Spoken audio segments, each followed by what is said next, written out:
Hello, all you beautiful people. Welcome back to League Unlock. And I've just got to say, ask and ye shall receive. After our usual power rankings for the week, we kind of mentioned maybe we'll do something that's combined NA and EU power rankings of those 20 teams.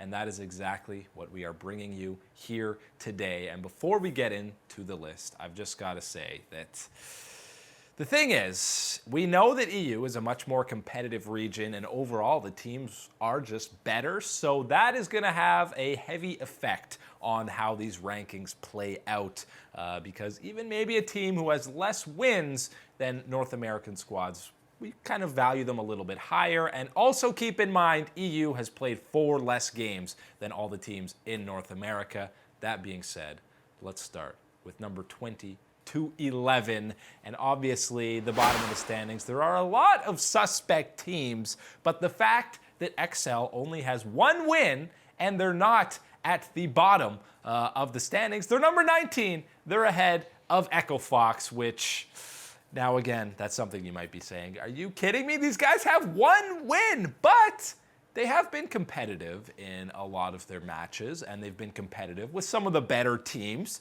in the league. There's definitely a lot of positives for them. And yes, you're going to say, well, that G2 match, there was nothing positive about that. They got absolutely smashed, and I would fully agree with you in that regard. But it's not like Echo Fox is lighting it up over in North America. They are losing to, Optic, 100 Thieves, all these teams that are very underwhelming, and that's exactly why they are number 20 and XL is number 19. I think there's more positives, I think there's more talent, and there's a higher ceiling for XL right now. Most of the players on Echo Fox, you fully know what their performance ceilings are and where they're going to get to, so I like XL more, and I think in a head-to-head, a best-of-5 series, and that's kind of how we're going to gauge a lot of this in these rankings. If you pit these teams head-to-head in a best-of-5, who do you think might be better? I might favor XL against Echo Fox, and that is a whole lot of information I'm talking about for the 2 teams that are the lowest on these power rankings here at 19 and 20. But as you move forward, you will notice a theme in the first 10, and that is there's a lot more North American teams than European ones. In fact, 7 NA to 3 EU on this first board. You have Misfits, and I know Soaz and Gorilla no longer with the squad. It's official. They are removed. Even if you're putting Misfits Premier, after 2 games, I feel comfortable enough to put them ahead of both XL and Echo Fox. FlyQuest is a team that I did not think we would be talking about in the bottom 4 of NA and EU combined, but that's really the level that they've output here so far in summer. I keep waiting for them to bounce back, and it just has not been the case for them. Clutch is the worst of the 6 and 8 teams in North America. SK Gaming at 3 and 7 are all the way up here ahead of a lot of these NA teams. They've been underwhelming, but so have the 5 teams below them. Golden Guardians and 100 Thieves move up. Well, they don't move up. This is where they are in the rankings. Again, they're better than Clutch. I think they're both better than SK Gaming. And the fact that Optic and TSM are on this board will probably rub some people the wrong way. Obviously, seeing that Rogue is not on here means that the Rogue TSM debate is killed, at least on this channel. But TSM and Optic, 8 wins, and they're only a couple of spots ahead of SK, who have 3, which sounds absolutely insane. But again, a lot of these wins have been underwhelming. A lot of their wins have been against weaker teams. The head-to-head, Optic did dominate.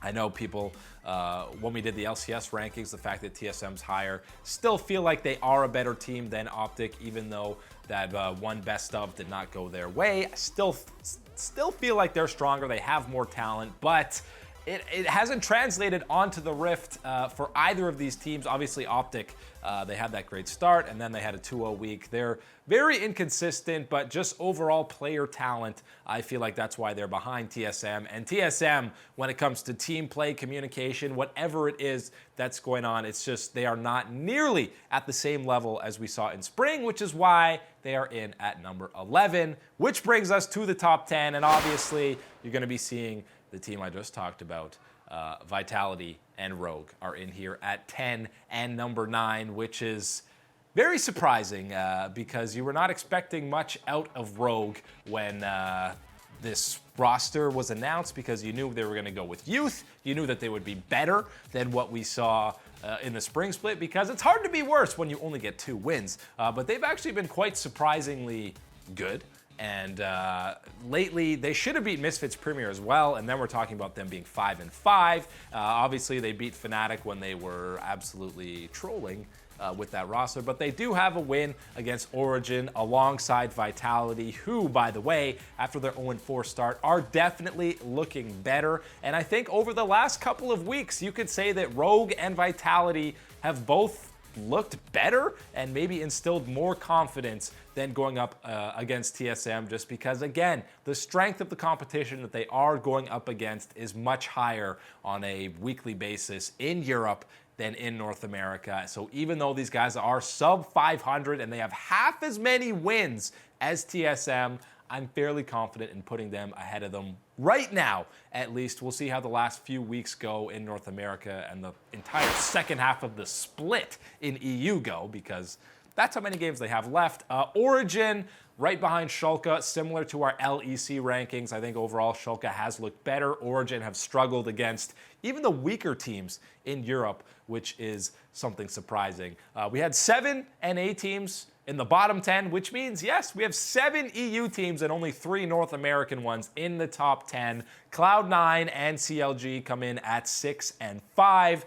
I mean, they're clearly part of the top 3 teams in North America. I'm not putting them ahead of any of the top 3 teams in EU, but I think they would be better than Schalke and could take them down in a best-of series. Splyce comes in at number 4, right behind the highest-rated team in North America, in Team Liquid. I think Liquid and Splyce, it's a pretty even match, and you could maybe argue either way, but I do think Team Liquid is just a little bit better than them. They match up pretty well against that squad, and it's really hard to actually gauge Team Liquid, because there's no question they're dominating North America. No doubt in my mind, or anyone's mind, that they're the best team in that region.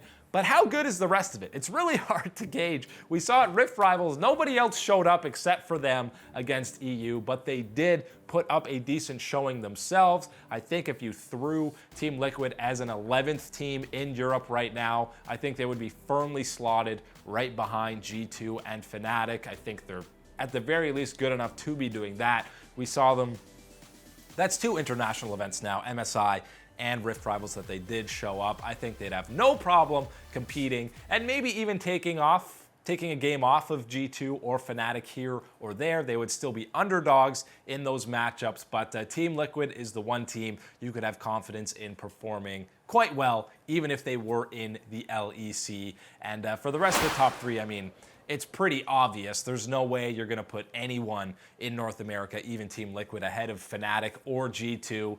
Again, if this is something we revisit later on doing this mashup power rankings, if Fnatic keeps strolling out these weird roster shuffles, then you know what? You're probably putting Team Liquid ahead of them just because of the consistency there. And obviously, the role swaps and roster swaps did not work for the Black and Gold. So hopefully not something that they're going to continue doing. But G2, obviously number 1. They're the number 1 team in our global rankings. So you best believe that they're the best Western team right now. But for the most part, a lot of EU, at least the playoff teams right now, are much stronger across the board than in North America. And that's why when you're watching games in EU, it's just higher level of gameplay and better games to watch if you want to learn how to play the game. That's it today for League Unlocked. My name's Eric. Thank you guys for hanging out. As always, catch you on the flippity flop.